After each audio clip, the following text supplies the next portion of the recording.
So hello my friends, Devaun Lennox here, PhotographyPX. In today's video we'll cover the main highlight features and do an overview of Nikon's D780. Do know you can find timestamps and links in the description down below, as well as a pinned comment, and also know this is not a sponsored video. Let's get started. Released in the spring of 2020, Nikon's D780 marks their latest mid-range full-frame DSLR, and it takes inspiration from Canon's 90D to prove that traditional DSLR cameras are equally competent as hybrids. On paper, it brings an updated sensor, a touchscreen LCD, better low-light performance, and superior battery life, as well as continuous shooting performance. And for the first time in a Nikon DSLR, it also brings about reliable live view autofocus, eye detection, and a wealth of other refinements taken from their mirrorless Z system cameras. The D780 comes to market to replace the D750, released 6 years prior, which became Nikon's most popular full-frame DSLR over its lifespan. But the D780 is a camera that Nikon aims at enthusiasts and professional photographers wanting mirrorless level capabilities with DSLR ergonomics and handling, and it competes primarily with Canon's 5D Mark IV.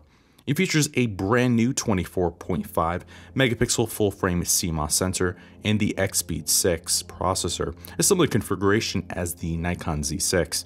However, this sensor now has backside illumination and the latest processing algorithms, improving low-light performance, dynamic range, and fine detail retention. Additionally, it obtains the higher-end 180K pixel RGB sensor from the flagship D5, instead of the 91K TTL metering configuration.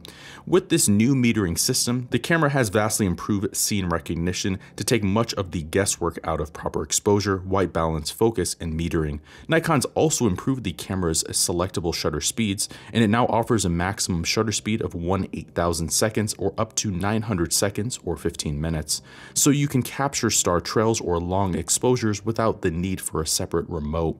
It also offers improved continuous shooting speeds over the D750, and it now shoots 7 frames per second using the mechanical shutter with full exposure and AF support. This is a 17% increase over the D750's 6.5 frames per second maximum. Additionally, it even offers 12 frames per second burst using live view or the electronic shutter, matching the Z6, and the camera also provides a reasonably deep buffer of 24 RAWs or 100 JPEGs before slowing. On the video front, this camera represents a significant improvement over its predecessor and now mostly matches the Z6 in capabilities. With that, it shoots 4K UHD 30p and 1080p full HD video up to 120p, 4 or 5 times super slow motion in the camera.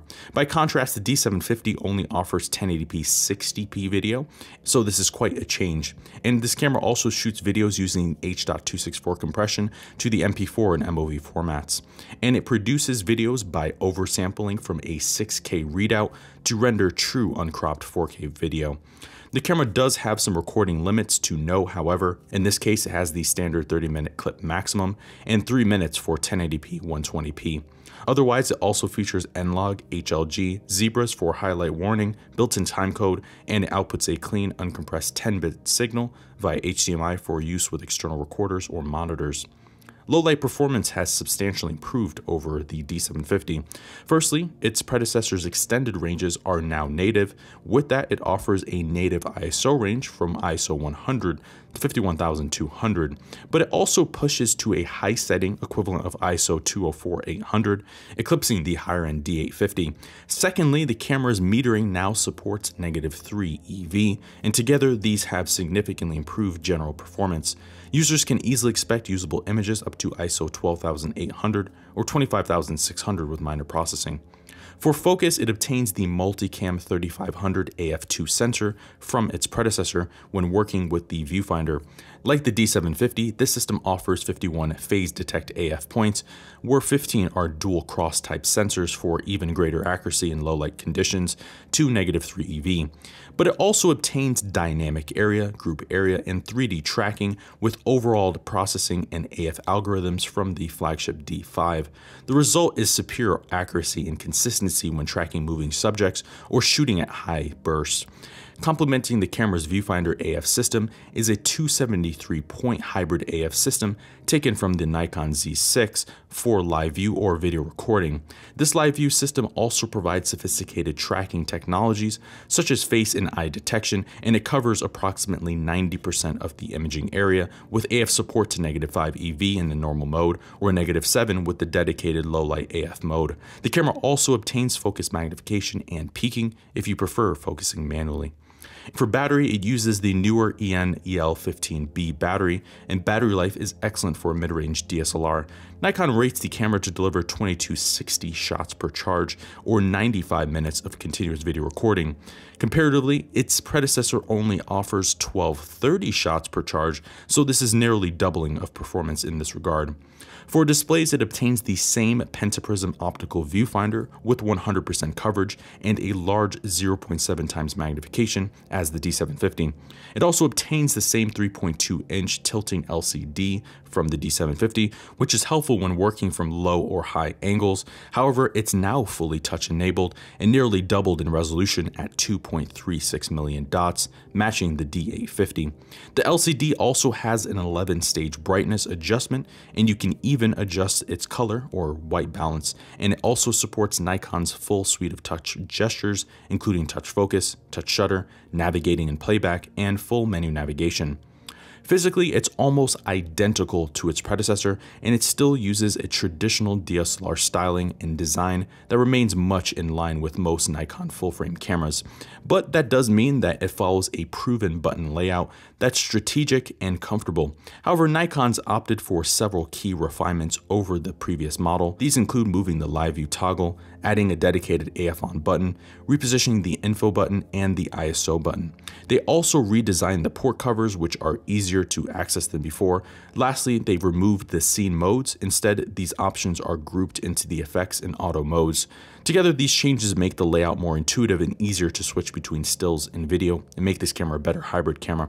They've also overhauled the camera's weather sealing, and they've even recontoured the grip. But outside of that, this camera also features a microphone input, a headphone output, a USB-C port with USB charging, dual SD card slots, both of which are UHS 2 now, electronic VR, Nikon's extensive playback and retouching functionality, a fully silent electronic shutter, focus stacking, AF fine-tune, several bracketing options, multi-exposures, time-lapse, built-in Wi-Fi, and Bluetooth low-energy connectivity. In the end, Nikon's D780 mixes new power with traditional DSLR form and functionality, and it proves itself as yet another example of a split personality hybrid that melds the best technologies between both worlds. It's a camera that's ideal for those who prefer DSLR styling and ergonomics, but someone who wants a competent two-in-one experience. Sure, it takes some minor downgrades compared to a mirrorless camera. Nevertheless, it's the right camera to get if you want the Z6 with a more robust design and proper handling. And if you're not entirely convinced or ready to move towards mirrorless, it's arguably Nikon's most powerful DSLR right now. The D750 was famous for a good reason, and this latest update to the line not only improves but simultaneously catapults this tradition. And Nikon succeeded in their goal to place the lessons learned from their mirrorless advancements packed into a DSLR. Really, this is a huge win on Nikon's part, and a well-rounded and worthy successor indeed. So there you have it, my friends. There are the highlights in the overview of Nikon's D780. For more information on the D780 and other Nikon cameras, check out our website, photographypx.com. Go to our camera reviews page, then to the Nikon section, and there you will see a full detailed written review, as well as other reviews of cameras that may be of interest to you. You can also look at the pinned comment in the description down below, and that will take you right to the full review as well. I've been your host, Devaun Lennox. We will see you in the next video. Thank you for watching today's video. I hope you found the contents of today's video insightful and it added value to you. If you're new here, please consider subscribing if you haven't done so already. Also, leave us a like and a comment in the description down below. Let us know if we overlooked something or we missed something that we covered in today's video. I've been your host, Devaun Lennox. Photography.